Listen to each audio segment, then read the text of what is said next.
Sir ये जो हम दीवारों के बीच में छेद देखते हैं, यहाँ से क्या वो अपनी इसके दो रीज़न हैं। एक तो ये है कि आप इधर से देख सकते हैं, क्योंकि जितना बड़ा एरिया होता था, जैसे मान लीजिए अगर इसमें से देखते हैं बड़ा बना देते तो तीर कमान चलते थे, उसके बाद में फिर गन्स भी आ गई थी, तो वो निशाना साधने के लिए जितना बड़ा एरिया उतना ज़्यादा रिस्क, तो उन्होंने देखने के लिए तो कर दिया ऊपर, और नीचे से इसमें क्या करते थे, कुछ डिस्टेंस के बाद में या तो खौलता हुआ पानी या खौलता हुआ तेल या जो भी उनके पास होता था गर्म, वो रखते थे, और इनके ऊपर से जो एनिमी अगर चढ़ती थी ऊपर तो गिराते रहते थे उसके ऊपर से कि वो जल के और नीचे गिर जाए ऑटोमेटिकली। अच्छा। चढ़ नहीं पाए, और तीर और गन और ये सब तो उसमें से चली जाती थी फिर अपने आप।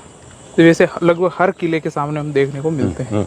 अच्छा, ये डायगनली है कई जगह पर, देखिए इसमें दो हिस्सों में बांटा हुआ है इसको, दोनों ऐसे हैं, देखिए जी बिल्कुल, ये देखिए, एक ही जगह से दो गन चला सके। हाँ, दो आदमी चला सकते थे, और दोनों डायगनली बैठते थे ऐसे, जिसको इधर शूट करना है तो वो यहाँ बैठेगा इस तरफ, और जिसको इधर करना है इधर, तो बैरल जो गन के होते थे वो डायगनली इंटरसेक्ट करते थे एक दूसरे को, जैसे क्रॉस होता है। हाँ, क्रॉस जैसे।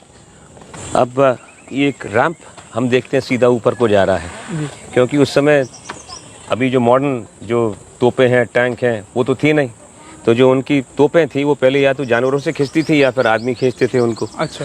तो जानवरों से भी खींचना होता था या आदमियों से, दोनों के लिए फ्रिक्शन बनाना पड़ता था। ये देखिए जैसे गड्ढे हैं ना इसके अंदर, ये फ्रिक्शन बना रखा है इसके ऊपर, जिससे कि वो फिसले नहीं, वापस स्लिप नहीं हुए, और ये जो आदमी चल रहे हैं वो भी स्लिप नहीं हो इसके ऊपर। जैसा कि कई अभी मॉडर्न रोड्स पर आप रोड के ऊपर गिट्टी फंसा देते हैं कि वो फ्रिक्शन क्रिएट करने लगे, ग्रिप अच्छी हो जाए, तो ये ग्रिप के लिए कर रखा था, और रस्सी से किसी से इसको बांध देते थे, जानवर ऊपर लग जाते थे और नीचे आदमी, और उसको ढकेल के ऊपर ले जाते थे। तो आप पुश करना पड़ता था और वहाँ पर वो तोप लग जाते। तो इसीलिए ये जो पत्थर के जो रैंप बना रखे हैं, इसमें गड्ढे हैं, ये इसीलिए हैं कि उनको अच्छी ग्रिप मिल जाए। ये जो मैंने बताया जैसे कि कुछ समय के लिए ये ब्रिटिश सेना के अंडर में भी था, तो अगर आप ये देखते हैं यहाँ पर, ये आर्टिलरी स्टोर लिखा हुआ है यहाँ पर, देख रहे हैं आप, group B, cartridge and artillery store, ये लिखा है जी, ये लिखा है ना, ये cartridge, CARTRIDG, cartridges and artillery store. तो इसके नीचे जो है वो एरिया था जिसमें वो अपने गोला बारूद भी स्टोर करके रखते थे। अच्छा। जो सबसे अच्छी बात है इस किले के आर्किटेक्चर में वो ये है कि आपको इस तरह का आर्किटेक्चर देखने को कहीं नहीं मिलेगा। क्यों? क्योंकि इसमें वाटर हार्वेस्टिंग सिस्टम उन्होंने रानी के टाइम से उसको फॉलो किया था। अच्छा। वाटर हार्वेस्टिंग ऐसी थी कि छतों, अमूमन छत ऐसी होती है जी, इसमें आप देखें छत ऐसी है जी, तो ये पूरा पानी कलेक्ट होके बीच में से चैनल से नीचे उतरता था, और सब जगह से इसमें ये सिस्टम है। देखिए यहाँ पर अगर आप ये देखते हैं ना, होल है, ये पानी के लिए ये ढाल में चला जा रहा है, और ढाल से नीचे आप देख सकते हैं कि पानी नीचे उतर जाता था। ये कुआं है इसके नीचे, इसमें भी कलेक्ट होता था पानी, और हार्वेस्टिंग इसमें भी होती थी। और जो फोर्ट जिस गेट से हमने एंटर किया है, जहाँ पर आज पार्किंग बना रखी, पार्किंग के पीछे एक तालाब था, उस तालाब के अंदर पूरा वाटर हार्वेस्टिंग का पानी उसमें इकट्ठा कर लेते थे, और वो पानी इतना हो जाता था कि गर्मी भर वो खूब चल जाता था, फिर वापस बरसात में आके वापस वो भर जाता था।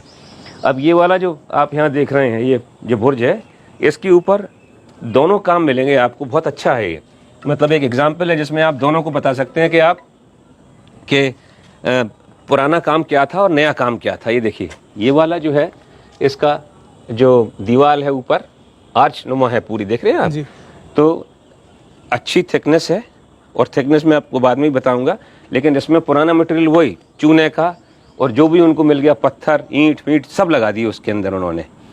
अलावा उसके अगर आप यहाँ आते हैं तो थोड़ा नीट वर्क दिखाई देता है, कहते हैं ना, बिल्कुल क्लीन एंड टाइडी जैसे। तो अब अगर आप ईंटों का भी अगर अरेंजमेंट देखते हैं तो देखिए कितना अच्छा अरेंजमेंट कर रखा है इन्होंने, और कोने भी ऐसे उस तरीके से निकाल रखे हैं।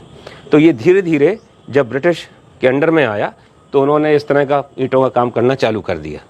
आगे इसको अगर आप देखते हैं तो ऊपर भी उन्होंने इसको सील कर दिया चूने से, जिससे कि अगर पानी गिरता है तो दीवार में नहीं बैठे। अब आती है बात लोहे के इस्तेमाल करने की, क्योंकि पीछे हमने देखा तोपों के अलावा और कहीं कोई लोहा नहीं था। तो जब ब्रिटिश आए, इन्होंने ये लोहे के छोटे छोटे खिड़कियां लगानी चालू कर दी। वो इसीलिए कर दी कि यहाँ से उनको हवा भी आती रहती थी। अच्छा। और उनको दिखाई भी पड़ता रहता था कि नीचे क्या हो रहा है। अच्छा। अलावा उसके जब वो बंद कर देते थे उसको, तो जो मैंने आपको पहले मेरे एंट्रेंस में बताया था कि दो उसमें स्लिट हैं यहाँ पर, इसी तरीके की वो भी थी, इसमें से आप नीचे देख भी सकते हैं और गन का बैरल इसके अंदर से बाहर निकल सकता है, तो देख भी सकते हैं, निशाना भी साध सकते हैं। अच्छा। और जो अगल बगल इसका जो लोहा लगा हुआ काफ़ी थिकनेस का है, करीब करीब 1.25 इंची का ये प्लेट्स हैं, जिससे कि अगर दूसरी तरफ से अगर फायरिंग होती थी तो वो इसको बचा लेती थी आदमी। गोली वगैरह अंदर नहीं आती। हाँ, एक शील्ड की तरह काम करती थी। जैसे आजकल तो बुलेट प्रूफ हो गए, लेकिन उस जमाने का ये बुलेट प्रूफ हैगा। और ये भी वही है कि बैरल से आप देखते ना और अपना देख के आप चला सकते हैं।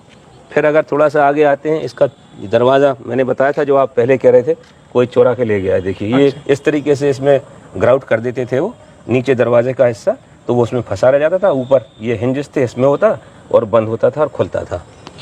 नीचे जो है ये देखिए ये शिव मंदिर हैगा यहाँ। अच्छा।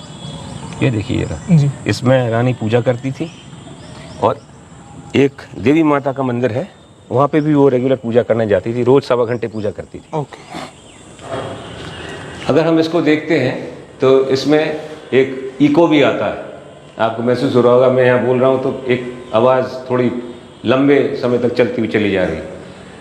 कारण उसका क्या है कि इसकी जो छत बनी हुई है वो कोनिकल शेप की है। ओके। और कोन में क्या होता है कि आवाज़ अपने आप इको बनाती है। और दूसरी बात यह है कि कोनिकल शेप की जब रूफ होती है तो उसको वो वेंटिलेटेड भी रखती है, ठंडा भी रखती है। बाहर के बनस्पत यहाँ पर ठंडक है, चारों तरफ इसमें खिड़कियाँ हैं, तो वेंटिलेशन इसमें क्रॉस हैगा इसके अंदर। 1 2 3 4 और ये 5वां यहाँ पर है पूरा, मतलब हेक्सागोनिकल है ये कमरा देखा जाए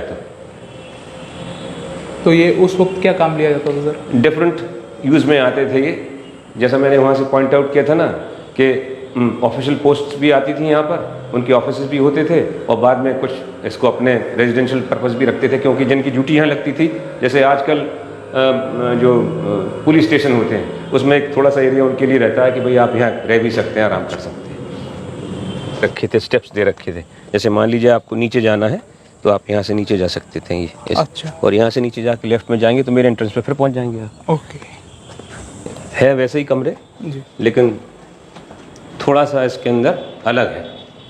अलग ये है कि उसमें तो खिड़की तक ऊपर बना रखा है, वहाँ तक देखिए जी। और ये आप खड़े होके देख सकते हैं यहाँ से, जैसे आप यहाँ अगर आते हैं तो खड़े होके देख सकते हैं यहाँ पे। जी। पहले एक टाइम पे इसमें आगे बालकनी भी थी, वो अब हटा दी गई है क्योंकि वो रिस्की था वो। जैसे यहाँ पर भी है, इधर से भी देख सकते हैं। जो मैंने आपको पहले बताया था ना वहाँ से नीचे कि साइड वॉल, ड्राई मोट और ये सब वो यहाँ नीचे दरवाजे भी होते थे छोटे निकलने के लिए, कि आप अगर चाहें तो आराम से निकल के एक दरवाजे से दूसरे तरफ दरवाजे तक पहुँच सकते थे। और ये जो यहाँ पर है देख रहे हैं आप, ये हुक लगे हैं बाद में, या तो पंखे के लिए लगा दिए उन्होंने क्योंकि इलेक्ट्रिसिटी भी लग गई थी इसमें। ऊपर ये लगा हुआ ना जो ये बाद में इसको साफ किया गया, ये इलेक्ट्रिसिटी की पट्टी है ऊपर जिसको वो कहते थे ना, बीडिंग लगाते थे वो लकड़ी की, वो पूरी है। और ये हवा के लिए और लाइट के लिए कर रखा है इन्होंने दोनों, जिससे हवा भी आती रहे और लाइट भी आती रहे। इसके ऊपर पहले कैनोपी लगी थी ऊपर से, जो कि बाद में हट गई वो पैसेज ऑफ टाइम के साथ साथ। मिक्सचर है इसके अंदर भी। पहले हमारे यहाँ पतली पतली ईंटें चलते थे जिसको लाखोरी ब्रिक्स कहते थे। देखिए ये वाली है ना, ये रही, ये पतली पतली हैं। इसका ब्रिक का कंस्ट्रक्शन बहुत मजबूत माना इसलिए जाता था कि जितनी थिकनेस ब्रिक की होती थी उतना ही थिकनेस उसके चूने की या लाइम की या सीमेंट की जो अब हो गया उतनी थिकनेस से इसको लगाया जाता था, इसलिए इसकी पकड़ मजबूत होती थी। अच्छा। और उसके बाद में वो ब्रिटिश पैटर्न आ गए ईंटों का, वो बड़े बड़े ईंटें बनने लगे थे और आज इससे भी ज़्यादा बड़े बड़े ईंटें बनने लगे जो कि डस्ट और सीमेंट के बनाते हैं। जी बिल्कुल।